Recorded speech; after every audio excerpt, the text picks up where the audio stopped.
Magandang araw po sa ating lahat. Ang ganda ng Pilipinas, mahalin natin ito. Sana po ay kung saan po kayo lahat ngayon. Dito sa lungsod, dito sa Pilipinas at sa kalabas ng bansa. Sana po ay nasa mabuti kayong kalagayan. This is Councilor Dayang Hirang. Pag-uusapan po natin itong pag-alis ni President Bongbong Marcos sa ibang bansa. The President BBN left for Germany and Slovakia, Czech Republic, at ilang bansa sa Europa. Ang iniwan po niya ay ang Vice President, si Sara Duterte.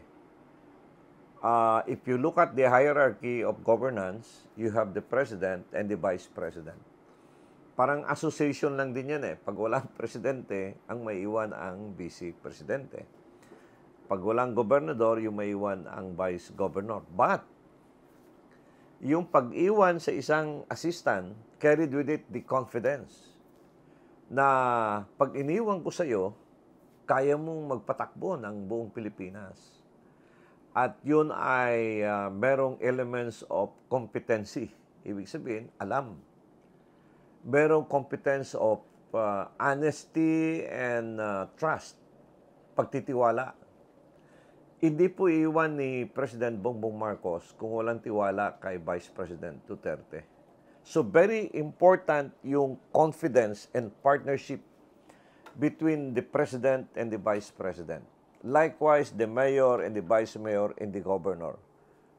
In the absence of the head of office, the Vice Chairman or the Assistant Head of Office will take over. Now, bakit po ito ay napaka-critical? Ito po ay napaka-critical dahil napakalayo ng presidente. Nasa kabilang mundo. At ito ay sa ngayon, for many times na pag lumalabas ang presidente, iniiwan po kay Vice President Sara Duterte. Makikita mo naman sa mga sent-off. I think for the past dalawang biyahe ng presidente, wala si Vice President Sara. But in spite of that, iniwan pa rin sa kanya. And the Vice President was not there dahil may mga previous appointment. At ito ngayon, nandyan si Vice President Sara bago umalis si Bongbong Marcos. At sinabi ni Bongbong Marcos, welcome back after two meetings, I think. At makikita mo yung very civil si Vice President Sara. Makikita mo naman na kinamayan pa niya si Speaker. Di ba? Dumaan siya. Ibig sabihin, walang personalan dito sa government. So the lesson dito, ang bantayan ninyo, the lesson dito, if you are in government, nothing should be personal. And ako ay saludo ako doon kay Vice President Sara at saka kay Bongbong Marcos. He tried to avoid, magiging politics of personality. But of course, sa dami ng mga nakapaikot, sa daming mga nandyan ng mga advisors, talagang malilito ka. But to some extent, yung dalawa lang nag-uusap, yun yung pinaka-importante.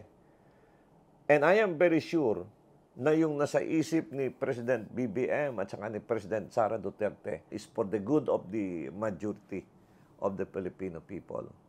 Ibig sabihin, yung pag-uusap nila dalawa is very, very symbolic.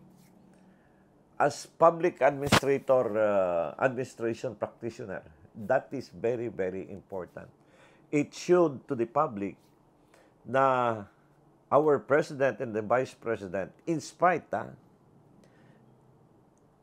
sa mga dynamics, they are in unison in one direction. That is, I would say, a unity of command. From the President down to the Vice President. But again, makikita ninyo na napakataas po ng pasensya ng Vice Presidente. Yun yung pinaka-importante. That is why ang lesson na nakita ko dito sa mga gesture ni President at saka ni Vice President, that to be in government is not easy. Yung pag pumasok ka sa gobyerno, pikon ka, ang kawawa dyan yung mga tao. And you should always think that what you are doing is for the common good of everybody. Simple lang sila, nag-usap. And that is very symbolic as far as I'm concerned. In spite of all the intricacies and the dynamics of leaders, groups, individual, and group of persons.